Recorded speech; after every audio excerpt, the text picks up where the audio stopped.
Okay, so we glued up the drawers, let them dry. They came out okay.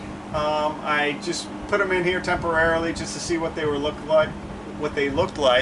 And overall, I'm pretty pleased. I still have to do some sanding and a couple other adjustments, but they're looking pretty decent. Next step is we're going to build a raised panel door for this opening here.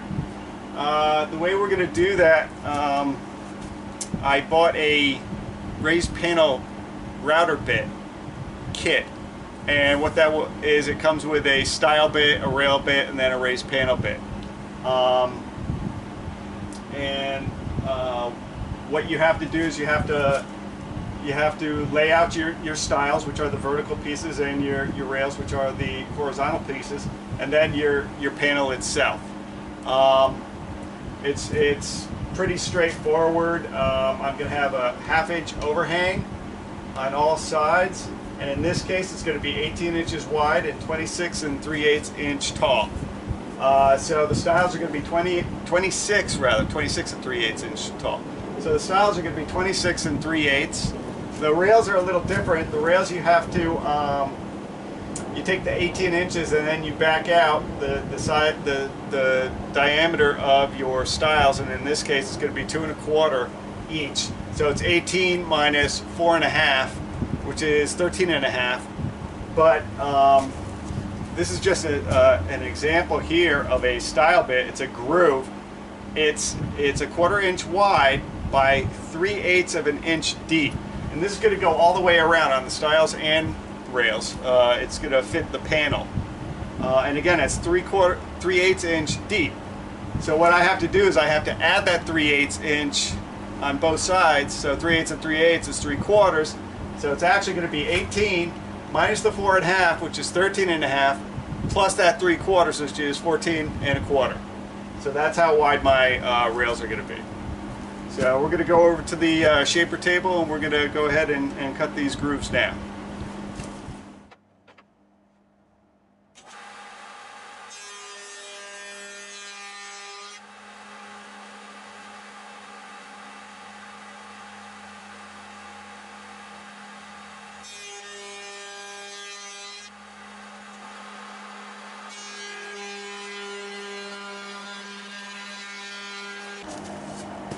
Okay, we have a rail and a stile, and just basically so you know, here's the profile of the two. They're basically mirror images of each other, so they will fit together thusly. And this is a pretty good fit. This is nice and flush, which is exactly what you want. Okay, I have the panel bit, the raised panel bit, installed in the shaper. The way I do this, you don't want to have all of the bit exposed as you make, a pass. Or at least I don't think you want it. At least I don't want it.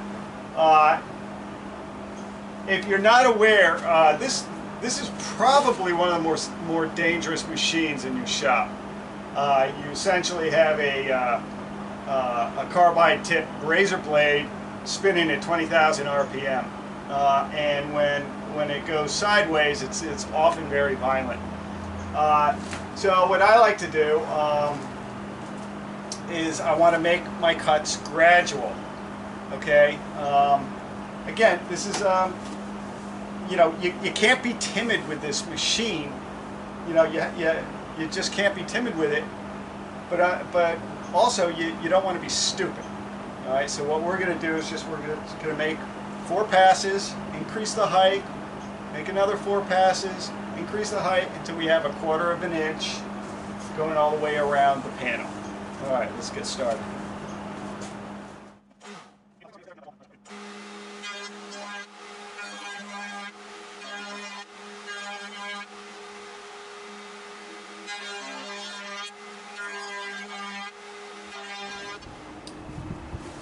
Alright, now that we're finished with the panel, it's time for us to put the pieces together. We're going to glue it together. Just to note, I'm going to glue the stiles and the rails together, but I'm going to leave the panel floating. The reason why I do this, inward.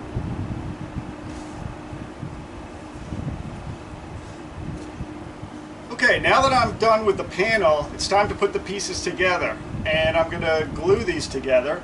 I'm going to glue the stiles to the rails. But with the panel, I'm not going to glue it to the stiles or the rails. I'm going to leave it floating. The reason for this is when the weather turns cold, wood contracts, just like metal. And when conversely, when the weather gets warmer, the wood's going to expand. What could possibly happen if I glued the panel to the stiles and the rails is I could crack them during the changing of the seasons, and we don't want that. So we're going to let the panel float. So we're just going to go ahead and glue the stiles and the rails together.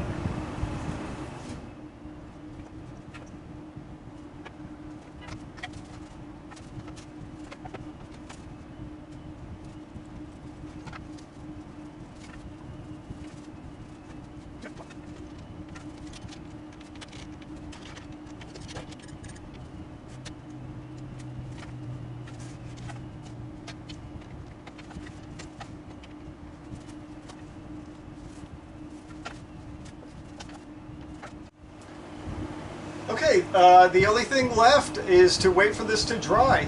We have this clamped up. Everything is square. Everything is flat. It looks great. I'm really pleased.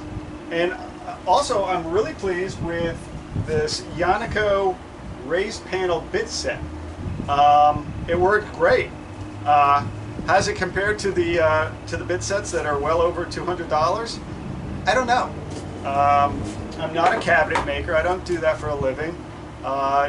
So I suppose if I did, maybe I would invest in a higher quality set of bits. But this worked great for me, and I'm very pleased with it. So I mean, if you're like me and don't do too many of these, don't go out and break the bank on bits. These are just fine.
Okay, a couple of things. First, I'm pretty much an idiot. The door. Okay, I was following the plans.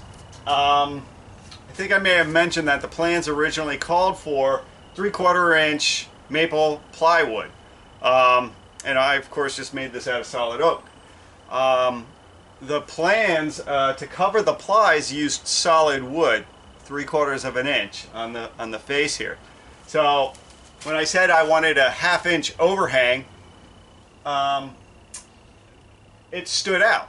It was a 3/4 inch out from the rest of the dresser, and it looked ridiculous. So I had to cut the door to make it fit flush, and it does. And so I'm happy with that.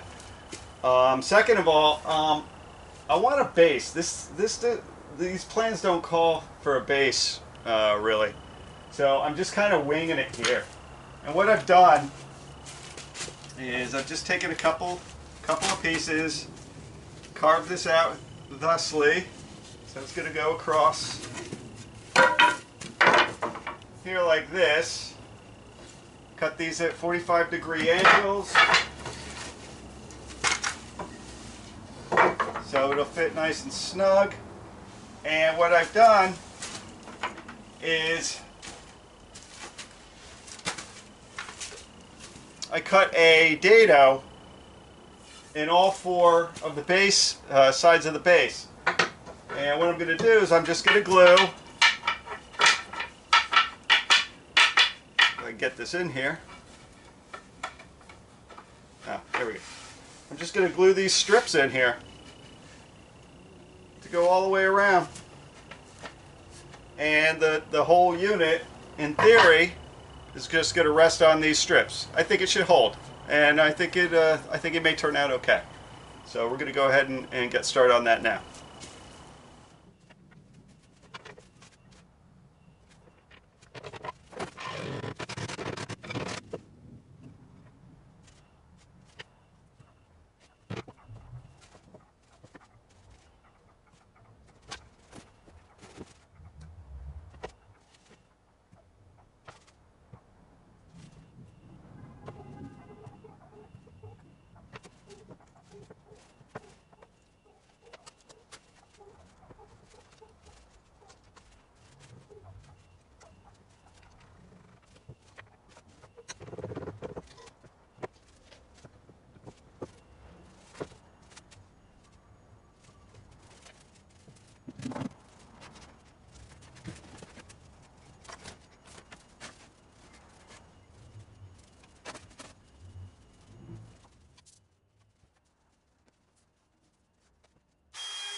For those of you who like the shade that I'm about ready to stain, it's called Mission Oak. This is a stain and polyurethane mix. Again, it's called Mission Oak.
Okay, that completes the build of the Arts and Crafts dresser. I had a fantastic time building this. I hope you enjoyed watching the video. I hope you learned something. I sure did. There was a first for me, the sliding dovetail. I think it looks great. I think it came out pretty decently, and it's given me a lot more confidence moving forward to incorporate that as often as I can because I think it looks great. This is a heavy, substantial piece of furniture. It should last my daughter a lifetime, and she's very pleased with it, and I'm pleased with that. So, like always, if you enjoyed the video, please hit the subscribe button. I know I mentioned this, but YouTube changed their partnership program where you have to have 1,000 subscribers to monetize your video. I don't make any money on these things. I think I make $1.50 a month. But this is the principle, just for principle. I don't want to create content and not get paid for it, even if it is $1.50 a month. So again, if you enjoyed the video, please hit the subscribe button. I appreciate it, and we'll see you next time. Thanks, guys.